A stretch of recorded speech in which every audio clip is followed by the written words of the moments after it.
Shreyas Iyer, Riyan Parag, Washington सुंदर और रिंकू सिंह, ये चार में से कोई एक ही खिलाड़ी अभी एशिया कप के स्क्वाड में आने वाला है। और ये जो एशिया कप की स्क्वाड आ रही है ये बहुत ज्यादा इंपॉर्टेंट स्क्वाड है।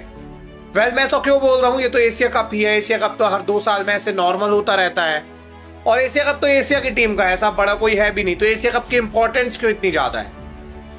एक्चुअली देखिए, एशिया कप इंपॉर्टेंट इसलिए हो चुका है क्योंकि एशिया कप की जो अभी स्क्वाड आने वाली है इंडिया की, यही स्क्वाड जाएगी T20I वर्ल्ड कप के लिए 2026 में। मतलब ये एशिया कप बहुत ज्यादा इंपॉर्टेंट है इंडिया के दृष्टिकोण से। अगर ये एशिया कप इंडिया जीत जाती है सेम स्क्वाड से, तो यही सेम स्क्वाड 15 के 15 खिलाड़ी उठेंगे और यही खिलाड़ी जाएंगे एशिया कप से वर्ल्ड कप के लिए।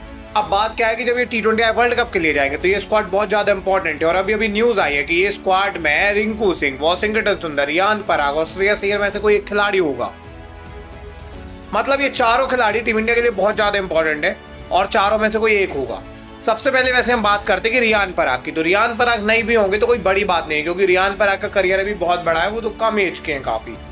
और रियान पराग के नंबर भी इतने अच्छे नहीं है कि वो श्रेयस अय्यर के ऊपर या रिंकू सिंह के ऊपर आ सके। तो रियान पराग इस टीम का हिस्सा नहीं होंगे तो ठीक है कि रियान पराग इन 4 में से नहीं आए तो समझ आता है, ठीक है, रियान पराग नहीं आए।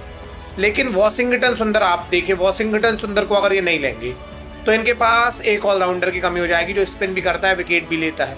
IPL में इन्होंने रन भी बनाए हैं, गुजरात की तरफ से विकेट भी ले रहे थे। तो वॉशिंगटन सुंदर को ड्रॉप करेंगे तो दिक्कत बढ़ जाएगी। और वॉशिंगटन सुंदर को भी कर दिया कि इनके पास अक्षर पटेल है। तो भी इंडिया की सबसे बड़ी प्रॉब्लम यह है कि अभी इंडिया अगर इन 4 में से एक को बस लेगी, इसका मतलब रिंकू श्रेयस में से कोई एक आएगा।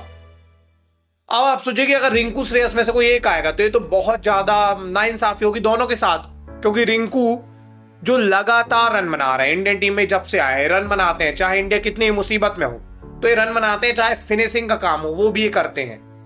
रिंकू सिंह की अच्छी बात है कि IPL में 5 छक्के मार के आए जो कभी कोई नहीं किया था। लास्ट ओवर में 30 रन चाहिए थे, इन्होंने मार दिए थे। उसके बाद सबसे इंडियन टीम में आए हैं तो ये लगातार ये काम तो कर ही रहे हैं, जहां पे 6 वगैरह मारते हैं। सबसे इंपॉर्टेंट चीज ये है कि पारी को भी संभालते हैं। जब भी इंडियन टीम के 100 रन के अंदर 3-4 विकेट से ज्यादा गिरे हैं, वहां पर रिंकू ने इनिंग को संभाला है और 200 तक पहुंचाया है। तो रिंकू सिंह को इंडिया ड्रॉप कर नहीं सकती है क्योंकि रिंकू सिंह बहुत इंपॉर्टेंट खिलाड़ी है टीम इंडिया के लिए राइट नाउ। और रिंकू सिंह को अगर ड्रॉप नहीं करेंगे तो 4 में से एक ही आ सकता है। रियान पराग को आप हटा दो चलेगा, वॉशिंगटन सुंदर भी चल जाएंगे, बट रिंकू को आप नहीं हटाओगे। अगर रिंकू को नहीं हटाओगे तो श्रेयस हट जाएंगे। अब अगर ये श्रेयस अय्यर को हटाते हैं तो ये तो बहुत ज्यादा नाइंसाफी हो जाएगी श्रेयस के साथ, क्योंकि श्रेयस अय्यर को आप जानते हो कि वो क्या कर सकते हैं। वो लीडर आदमी है भाई, वो बहुत रन बनाता है हर जगह, उसको हटाना तो बनता ही नहीं है। वो बंदा चैंपियन ट्रॉफी सबसे ज्यादा रन बनाया था, IPL में 600 से ज्यादा रन। तो ऐसे में श्रेयस को भी कैसे हटाएंगे, क्योंकि श्रेयस तो बहुत रन बना रहे हैं लगातार पिछले 2 साल से। और इन लोगों ने, BCCI ने जब भी श्रेयस को हटाया BCCI को गाली ही पड़ी है।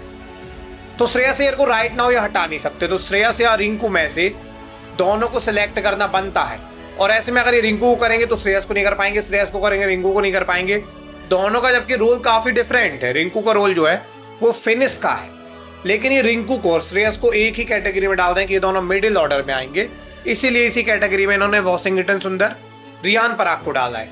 मतलब टीम इंडिया कह रही है कि हमें मिडिल ऑर्डर में एक बैट्समैन चाहिए है। 4 खिलाड़ी है, रियान पराग है, वॉशिंगटन सुंदर है, रिंकू है और श्रेयस है। इनमें से एक सिलेक्ट करना है। अब अगर आप मिडिल ऑर्डर के लिए देखेंगे तो श्रेयस अय्यर से अच्छा खिलाड़ी 4 नंबर में पूरी दुनिया में कोई नहीं है। ये आपको ही पता है, ODI में तो कोई नहीं है, तो T20I में भी मिडिल में श्रेयस से अच्छा कोई नहीं है। बट फिर आप रिंकू को थोड़ी ड्रॉप कर दोगे, तो यहाँ पे गाड़ी फंस गई है। इतने सारे खिलाड़ी हो गए कि टीम इंडिया खुद फंस चुकी है। 4 में से जब एक का सिलेक्शन होना है तो किसी को समझ में नहीं आ रहा सिलेक्ट कौन होगा। आप रियान पराग को एलिमिनेट कर सकते हो, वॉशिंगटन सुंदर को कर सकते हो, लेकिन रिंकू या श्रेयस में से थोड़ी आप एक को चुन सकते हो। वहां पे तो दिक्कत पैदा हो जाती है। दोनों ने लगातार परफॉर्म किया है। रिंकू तो लगातार ही परफॉर्म करते आए हैं जब भी उनको मौका मिला है, और श्रेयस तो भाई मतलब वो अलग ही लेवल खेल रहे हैं। तो रिंकू या श्रेयस में से जब एक सिलेक्शन की बात आ गई तो यहां पे गाड़ी फंस गई। 4 में से आप 2 को कहते तो ये दोनों पक्का आ जाते, लेकिन 4 में से एक सिलेक्शन होने वाला है। वैसे आज टीम आ जाएगी तो पता लग जाएगा कौन सिलेक्ट होगा कौन नहीं होगा। आपको क्या लगता है इन 4 में से किसका सिलेक्शन होना चाहिए, जरूर से बताइएगा। मिलेंगे किसी अगले वीडियो में, तब तक के लिए धन्यवाद।